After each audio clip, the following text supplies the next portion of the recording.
Commissioners Meeting, 16th of January, 2020. Justice for all. So JT has a hard deadline at 12:15, so we're going to like to move through fairly quickly.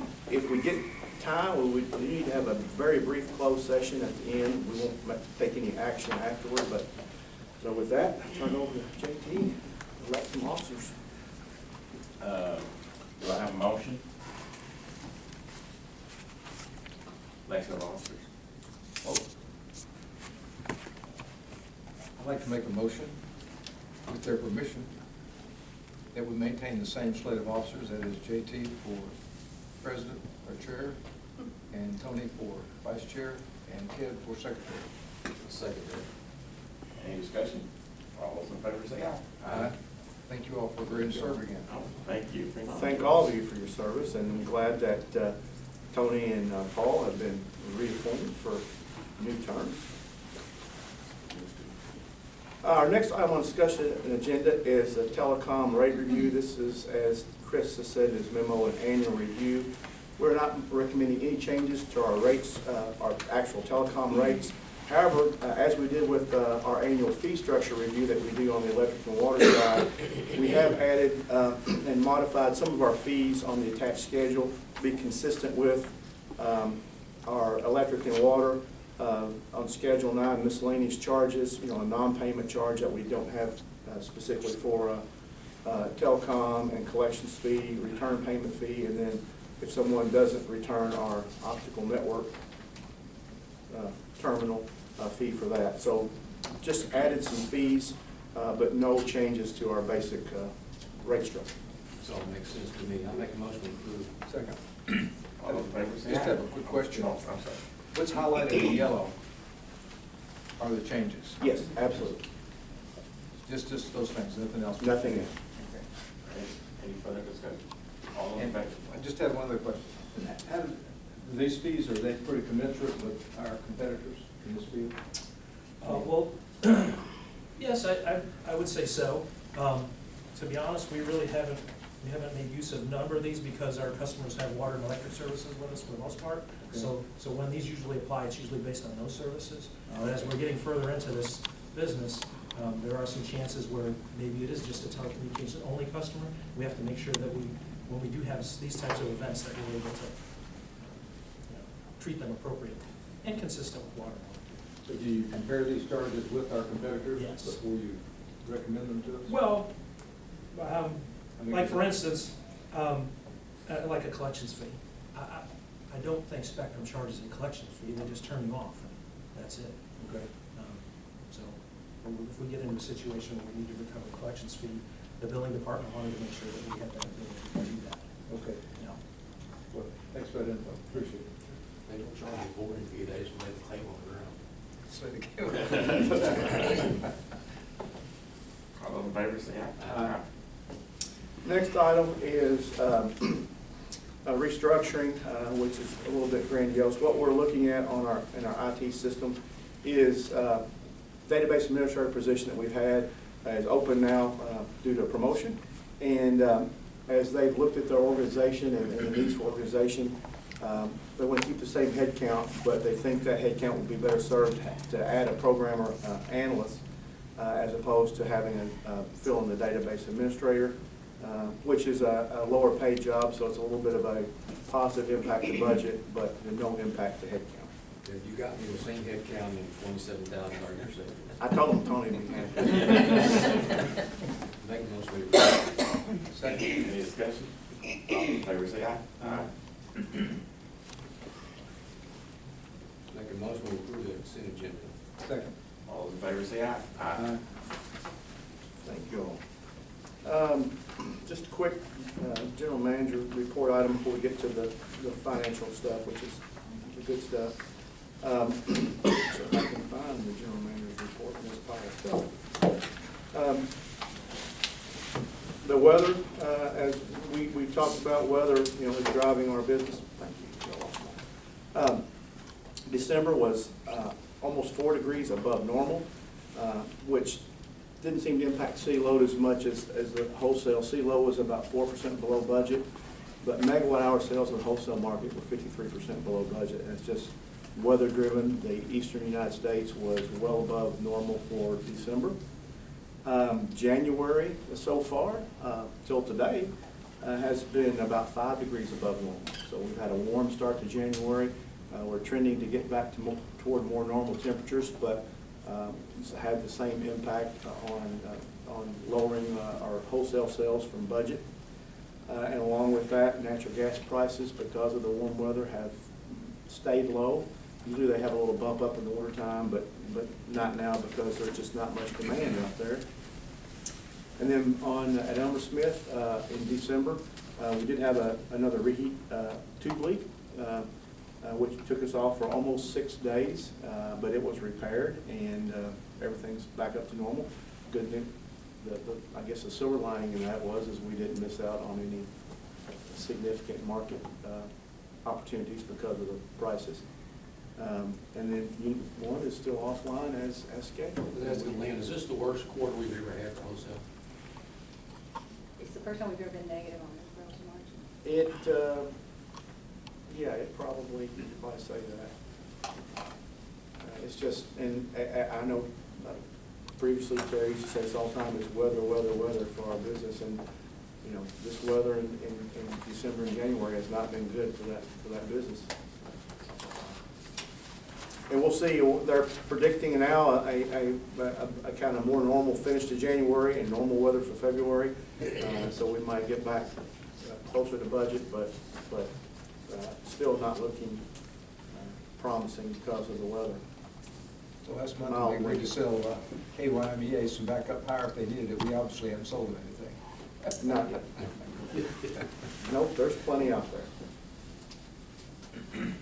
All right. I think we're ready for Laura to give our second quarter financial update. This is what you've all been waiting for. In the interest of time, I'll make this pretty quick, but feel free to stop me at any point. I am here, as Kevin said, to present the second quarter financials, and I'll begin with our consolidated electric system.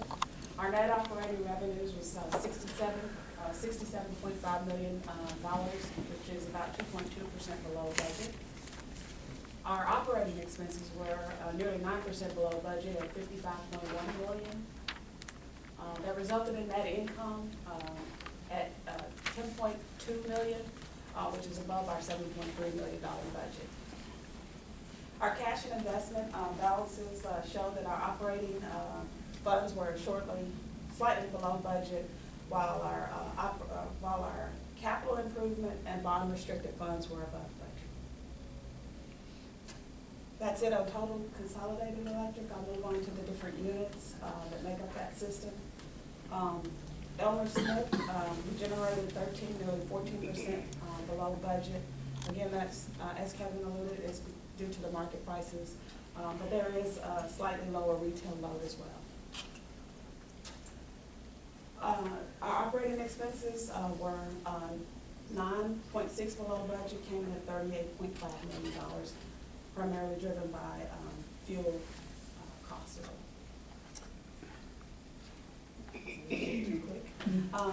The next slide shows our costs at Elmer Smith per megawatt hour, pretty much all of them above budget. Particularly the blue line there represents a lot of our fixed costs spread over fuel megawatt hour, which is higher.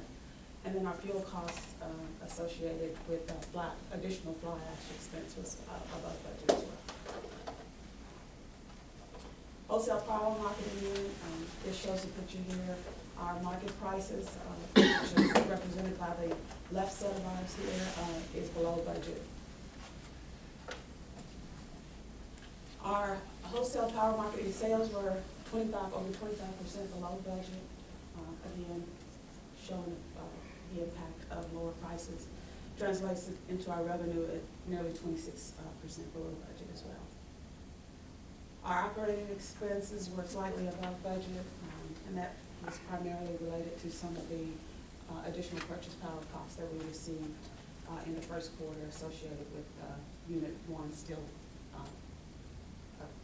getting an allocated portion of Unit 1's capacity costs. That just shows a breakdown of our purchase power expense at the wholesale power marketing unit. And then the next unit is our retail electric system. Our sales were 1.8% below budget, and our revenues were 3.9% above budget, coming in at $55.6 million. This slide shows our cost adjustment ECA balance. Basically, it's above budget, above what we anticipated at $14.7 million, but still below our $20 million policy. Our operating expenses at retail were nearly 12% below budget at $35.9 million. And this slide shows a breakdown of our major component of operating expense to be below budget as well.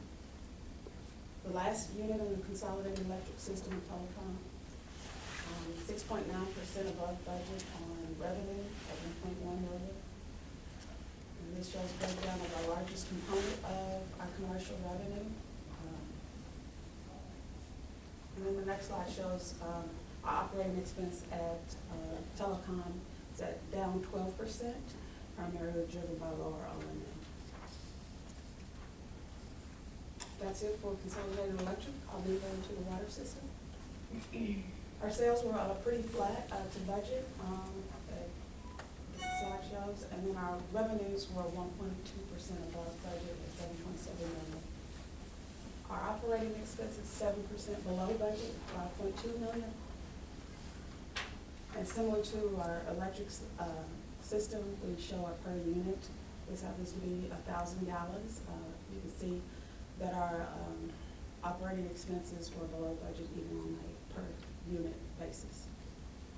That translated into net income for the water system at $1.6 million compared to our budget that was just a little bit above $1 million. Our cash and investment balances, all of which pretty much came in on target or above budget. And then the last couple of slides shows our total G&A, that would be both water and electric. It's nearly 16% below budget, and the next slide shows those broken down into various components, all of which were below budget except for our insurance, which includes property, and then our pension costs. So in summary, our consolidated electric system was $2.9 million above budget. It was driven by retail revenue that was above budget. Wholesale market prices were below budget. Our fuel cost, which we saw, was 72 cents per megawatt hour above budget. Telecom was above budget, and then our water net income was $557,000 above budget. Any questions? One comment I had, that Laura mentioned on our fuel cost per megawatt hour, a lot of that's due to fly ash disposal. You know, as we are getting towards shutting the plant down, and we plan for this, we're moving more fly ash off the site because we're going to eventually take all that ash off of the site by design. But since generation is lower than we had budgeted, so it makes the cost per megawatt hour above budget. But that's part of the plan, is to move that fly ash off site. We may even move a little more than we had budgeted, but that's a positive thing to get that fly ash, because it's going to go off site no matter what. And that one graph on the cost per megawatt hour pretty much tells a story why we cannot stay in generation. It's just a cost. If we cannot sell into the markets above our cost of generation, absolutely. That's exactly the trend you would see. And as I said before, it shows that our decision to exit the generation business was the correct one, and with the correct timing, I think. Thanks, Will. Thank you, Laura. Good job. Okay, financials through December 2019, adding a month to Laura's presentation. The consolidated net income is 40.4% better than budget after December. The net income is about $10.7 million. The retail system, the megawatt hours were 7.6% below budget for the month, but year to date, we're 2.5% below budget, so close there. And then on the wholesale system, we're 50.8% below budget megawatt hour sales for December, but year to date it's 30.2% below budget. The net income for wholesale though is 53.6% below budget at this time. Telecommunications, we're up about 234,000 net income. Water system, we're up about 713,000. And for the month, the water sales were 4.3% below budget, and then the year-to-date, we're like right on target, 0.7% below budget. The chart at the bottom there, you can see we're 5 months of budget left and 7 months of actual. We project the consolidated net income to come in about 36% better than budget. The wholesale loss will be about 34% below budget. And then telecommunication, we expected about 236,000 net income, and water, hopefully about 713,000 net income. The ECA, we're at 15.3 million balance. We don't expect that to go over our $20 million policy at the end of May, but we're keeping an eye on it. One comment on telecom, we are in construction on our next segment. So you may have seen over in those areas across Frederica and the Byers Avenue area, we're moving forward. So that's good news. Okay.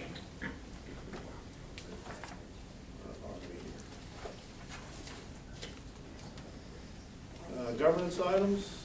I think these were all chairman review items. And the report I got back is they are all in good shape. So no issues there.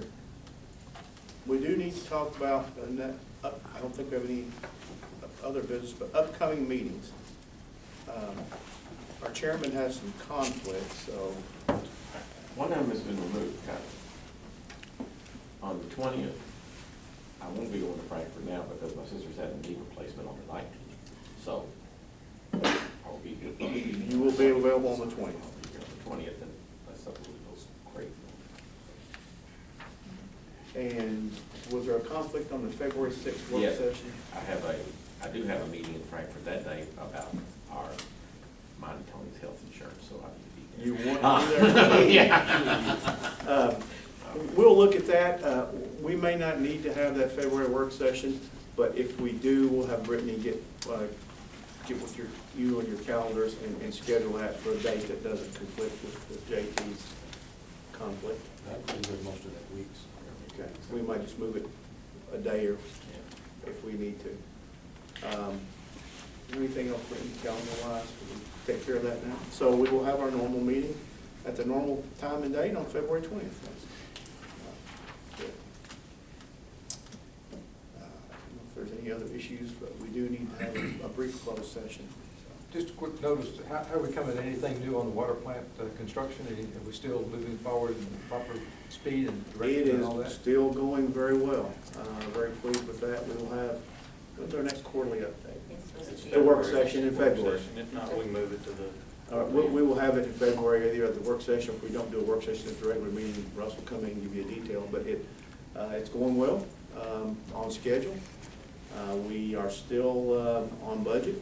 We've had no major change orders. So very pleased with that project. The new water lines have been pressure tested. They're in the process of being disinfected at this point. So we'll be flushing those over the next couple of days, and then we'll be charging them. So that part of the project is effectively complete. We may have a little bit of landscaping to do when the weather. Austin has followed up with all of the easements, I believe, and everything looks pretty good. There's a couple of punch list items, minor things that they've got to go back and get, and then we'll do another review of that during the spring. We'll make sure that one's in good shape. So far, it's okay. But yeah, it's going well. We'll give you a detailed update next month. And the time-lapsed video. One other question I had is, in light of the article that Brittany sent out today from the Courier-Journal about Kentucky Wired, we've met our obligations with Kentucky Wired here, haven't we? Yeah, they just owe us payment on an invoice. We've invoiced them for some services and we're waiting for They mentioned that. I thought we were. How much is it? Oh, I thought we were paid, so we've invoiced. We have not been paid. Yeah, we were in final testing for the final mile, and we're still having to do some compliance testing with them. We haven't completed that yet. There's a couple of items is still outstanding on that, but we're still working on it. And they have a new executive director, the governor appointed. So Chris is going to make contact, just introduce himself and meet with him and make sure we're stay engaged. So we're still a work in progress then. I mean, we've basically done what we were supposed to do. We have fulfilled our obligations, Yes. and we have got the contractual agreements, and they need to make payment. Okay. That's where we're at. Thanks for the update.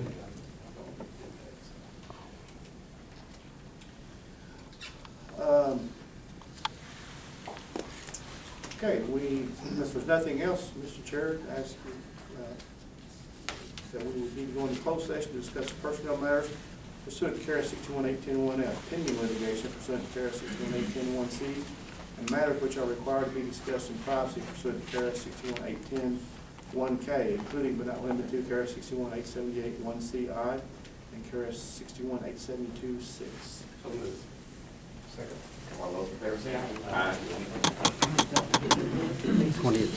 16th of January 2020. OMU Commissioners. Pieces of that agreement, and this last one was for the lateral connections from their point of presence here to the end, to the government facilities down there. We're providing that last mile fiber for them.